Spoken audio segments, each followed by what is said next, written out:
Issue 35.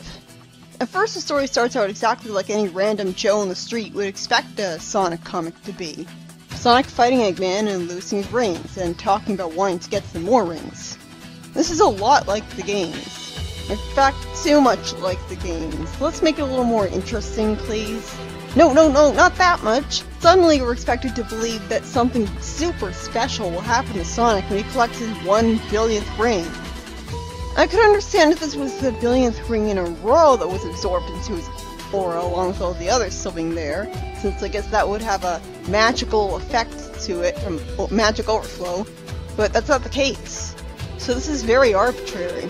I guess rings have a mind of their own and have been keeping track of how many times Sonic has collected rings for shits and giggles and decided to celebrate this occasion just to toy with him. Also, why the hell was Eggman keeping track of how many rings Sonic had collected in his lifetime? And how could he? Again, the rings leave his aura when he gets hit by something, so Eggman wouldn't have been able to detect them there anymore. How could he possibly know how many rings he had collected throughout his lifetime then? Especially since I'm willing to bet the majority of rings he collected he'd get out of Eggman's sight. So how would he even know about that? Anyways, the rings decide to celebrate Sonic's 1 billionth ring by sending him to another dimension to meet up with an ancient walker. Because ancient walkers live in different dimensions from the one they originated from, apparently.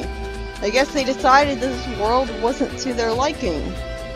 Oh, I guess Tails did tell everyone about his miniseries adventure and get believed by them. So why did he mention meeting authorities if he hadn't mentioned it yet, and not get reacted to by his friends at all?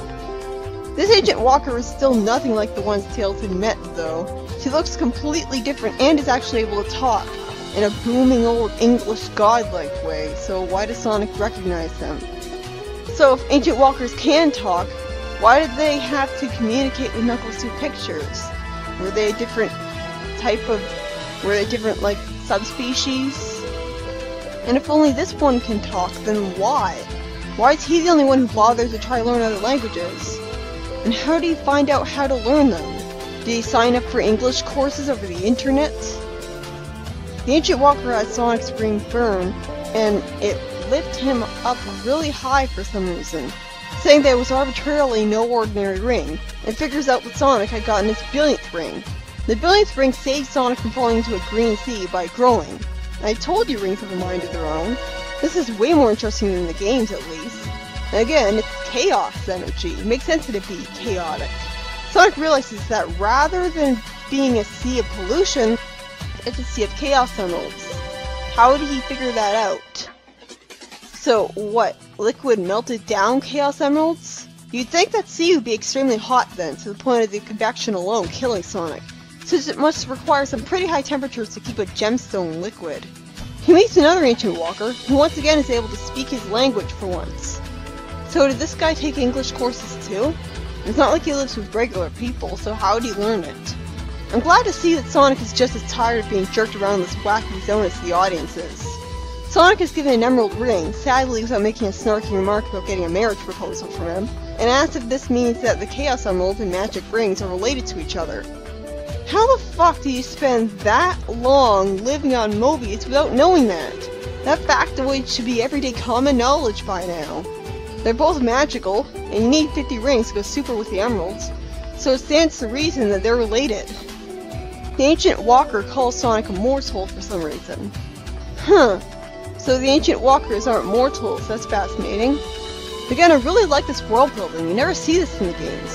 Sadly, he just answers Sonic's question by giving him a riddle instead of a straight answer. Does he really have to do that?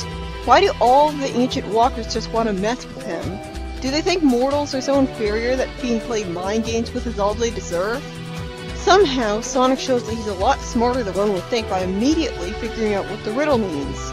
He links two rings together, creating a chain. Where did he get that other ring?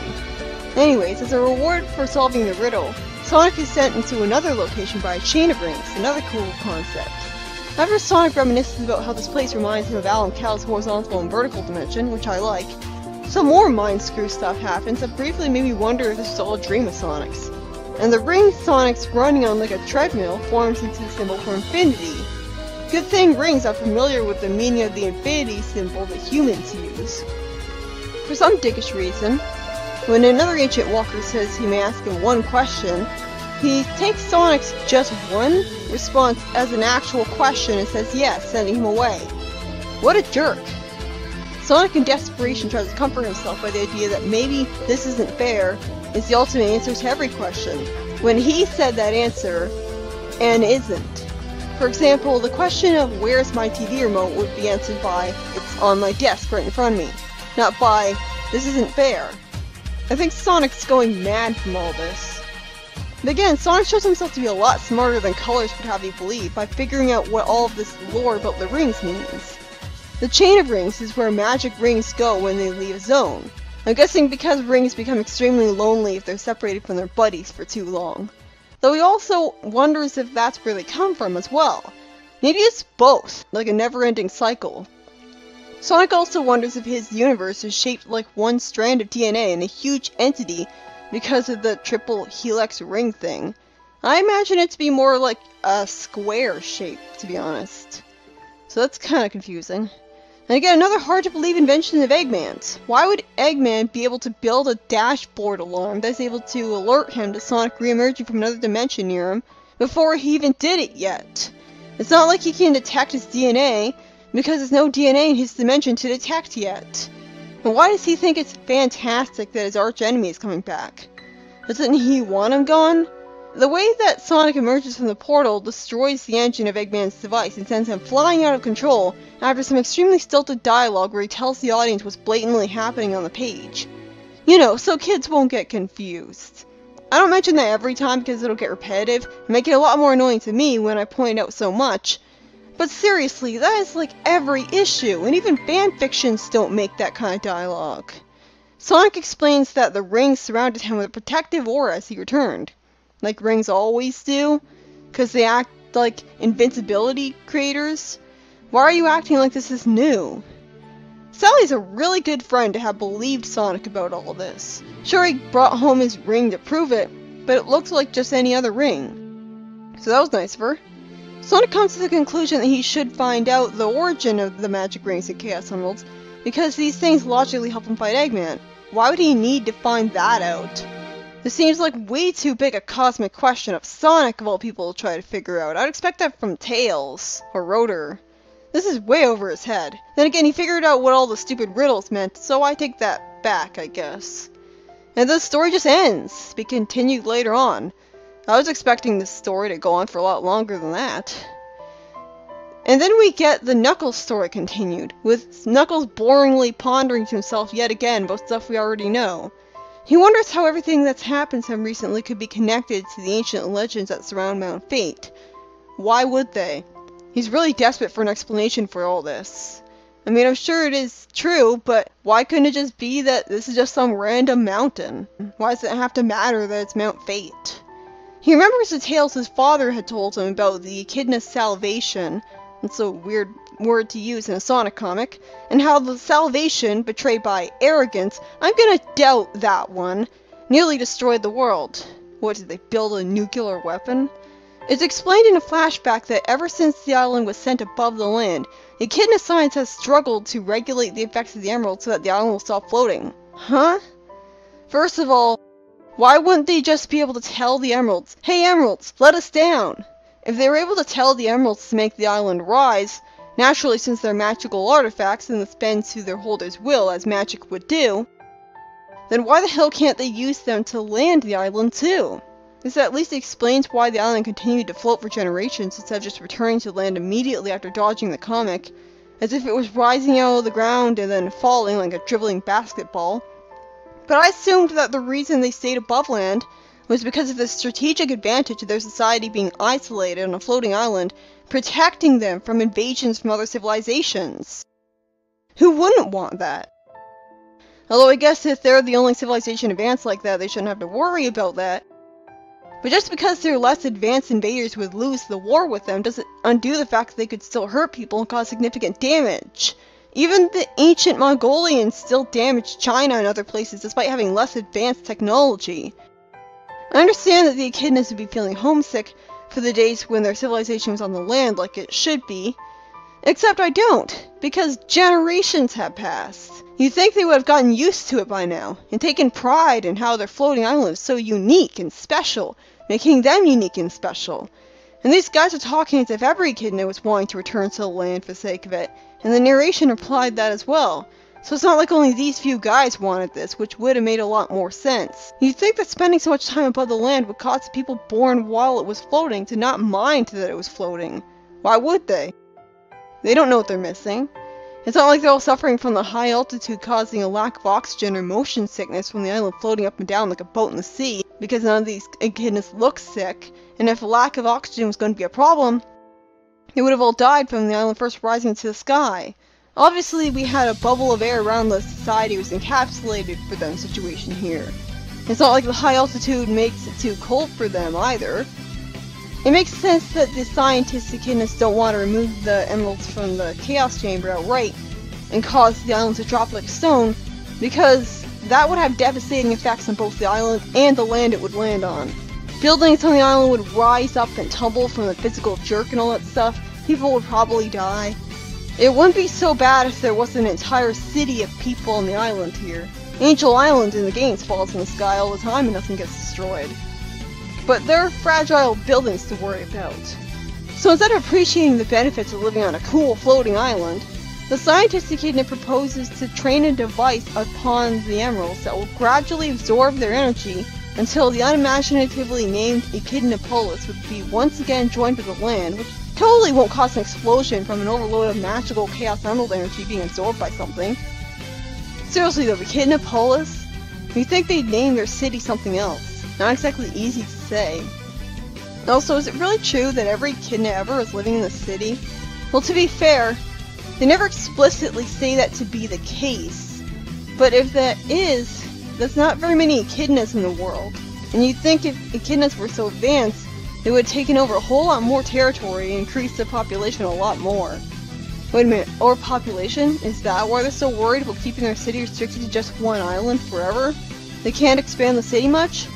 Problem is, I'm pretty sure in a society as advanced as theirs, if they wanted to return to the land, they would just get onto planes and do so. Why can't the echidnas just start building a city back on the land, and they can just use planes to get from the island to the land? This is a pretty major plot hole. I refuse to believe they wouldn't have been able to do this. I guess they really, really care about getting their one city landing on the ground just for the sake of it, even though the people themselves can just move. This is a really fascinating concept. I'm really engaged in it, so it's a shame that it falls apart if you sneeze at it. It makes sense that the scientists get denied their plan by a judge, pointing out that tampering with the forces of nature could be dangerous. But he really should have made it more clear to them why he's saying no. Just the words explosions could have been enough. Instead, he makes the scientists have a motivation to go behind his back and do it.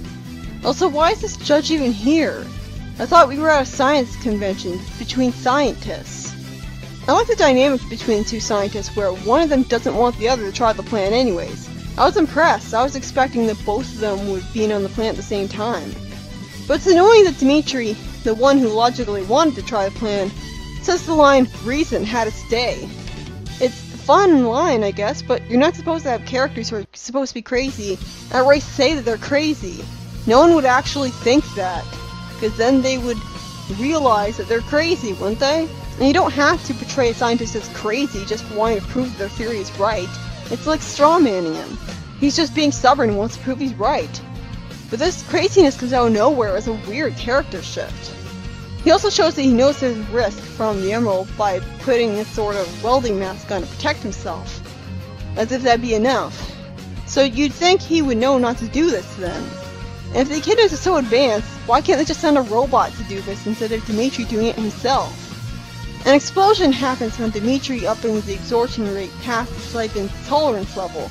I knew that was gonna happen! If they made the siphon, wouldn't they make the tolerance level better? And it's assumed that he had died. Why wouldn't he have died? He was caught in an explosion. That would have destroyed his body, wouldn't it? It's explained that this explosion is what caused every Chaos Emerald in the Chaos Chamber except the last one to be destroyed. Sure, it's convenient that the last one was arbitrarily spared. Apparently, one emerald is just as powerful as a huge amount of them now. Again, I guess they overestimated how many emeralds they'd need, considering it said that one emerald has infinite power. If one emerald has infinite power, then why can't you just go super with... Why do you need all 7 Chaos Emeralds to go super?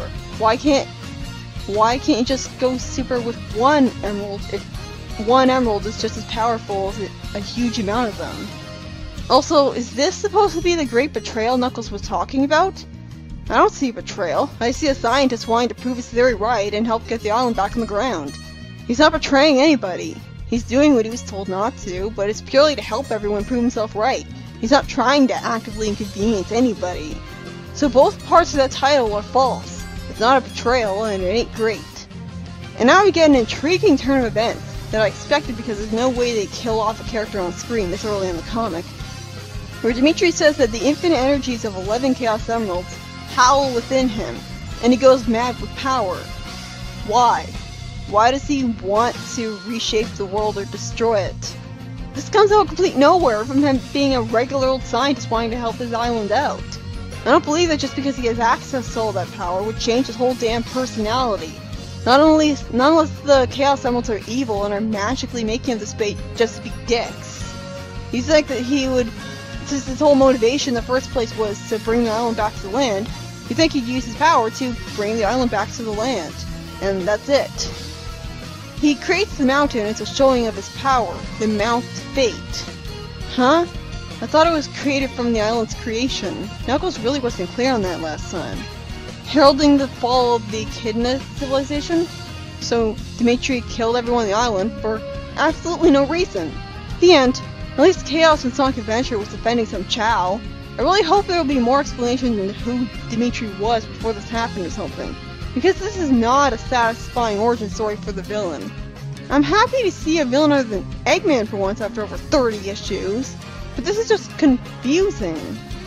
Issue 35 in general was an issue dedicated to world building, telling us all about cosmic lore, about how the Chaos Emeralds and the rings are for this first story, and explaining the demise of the Echidna Society in the second.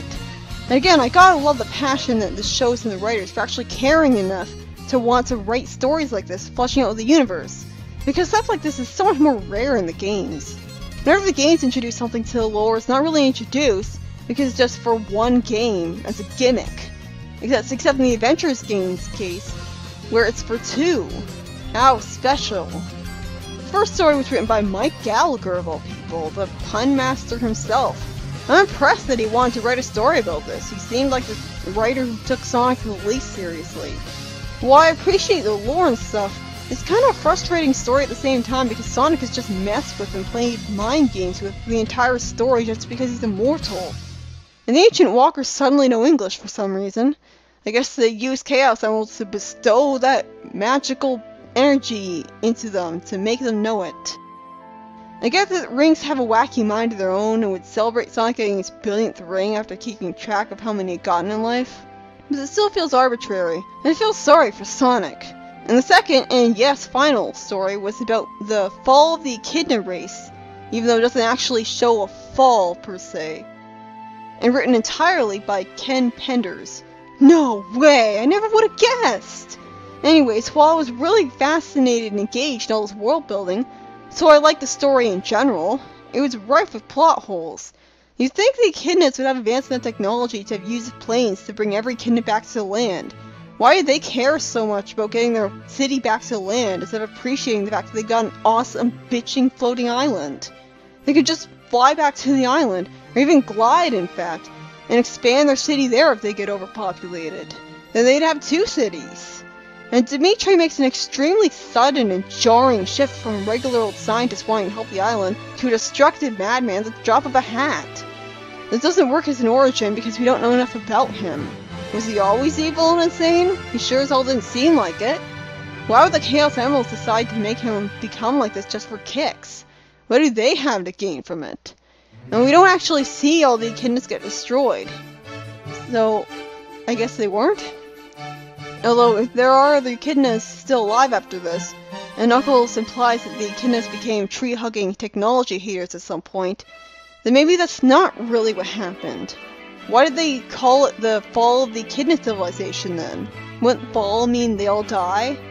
In general, I love the world building in this issue, but there were a few plot holes.